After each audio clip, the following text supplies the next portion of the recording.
Hello and welcome to 8-Bit Sound Show.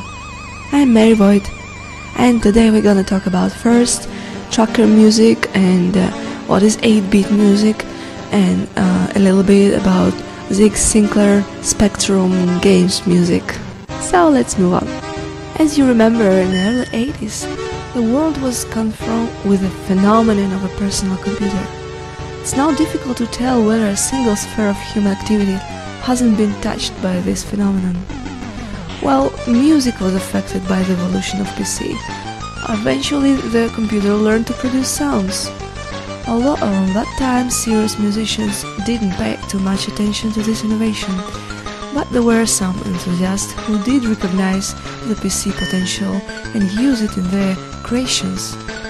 Those pioneers developed the first musical programs, so-called trackers, and created the world's first digital musical compositions, tracker music. The first tracker models were small because in early days computers were painfully slow, you can remember this. The early trackers had to be rather simple to run in that environment. Curse of this constraint, the priority was to create just a melody of the music. Tracker models were famous for a nice melody and harmony, which somewhat compensated the poor sound. Tracker music was music without stereotypes, because most of its musicians were amateurs who didn't have any formal musical education. And nowadays, tracker models are unusual and often do not conform to the general framework of any musical genre. They're just pure experiments, but almost always tracker models sounds nice and quite melodic. But what is actually 8-bit music? 8-bit music is a chip tune, also known as chip music, is synthesized electronic music, often produced with sound chips of vintage computers, video games, consoles, arcade machines. 8-bit music has been a mostly underground genre. Chiptune has had periods of moderate popularity in the 80s and even 21st century, and has influenced the development of electronic dance music. 8-bit music is a music of personal computers known as ZX Spectrum. This home computer was released in the United Kingdom in 1982 by Sinclair Research Ltd company. Now we're gonna listen to the two melodies. One melody is music from one of the most popular ZX Spectrum game called Exelon, with a very nice melody, and another is cover, a remix of this melody, so we can see how really 8-bit music was influenced to the modern electronic dance music. So let's listen to it.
listening to 8-Bit Sound Show, and I'm Mary Voit. Just a few seconds ago we were listening to the music from one very famous computer game from Electric Spectrum time called Exelon, and its remix. And now we continuously talking about 8-bit sound music. So electronic music is often accused of sameness, of reducing national differences. There is an exception: the sounds of Russian 8-bit or chiptune recordings taken from old Indie or Sega or Spectrum computer games underscore the cultural differences between East and West during the Soviet Union's slow demise. Those differences are now audibly repeated and reworked in Russian electronic music today. The artwork produced by Slavic beat pop and chiptune artists also recalls a very different childhood, full of robots, outer space, or at the very least mechanical morals on the left-lean side of planet Earth. Russian enthusiasts keep stressing the differences between nostalgic computer art in Russian and the US, given that the charm of 8-bit music lies on its simplicity. The economic retardation of the Soviet Union is easily turned to aesthetic advantage. Backwards became a better, more progressive avant-garde. In those distant times of our youth, technology was not as advanced as it is today. It could offer the smooth, fluid motion of today's graphic, and obviously there wasn't any hi-fi stereo sound. So let's listen to the tune called Z Spectrum Soundtracker Music by Vladimir Sobolev. And bye from me, and have a good night.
We are web designers, producers, musicians, copywriters, DJs, students.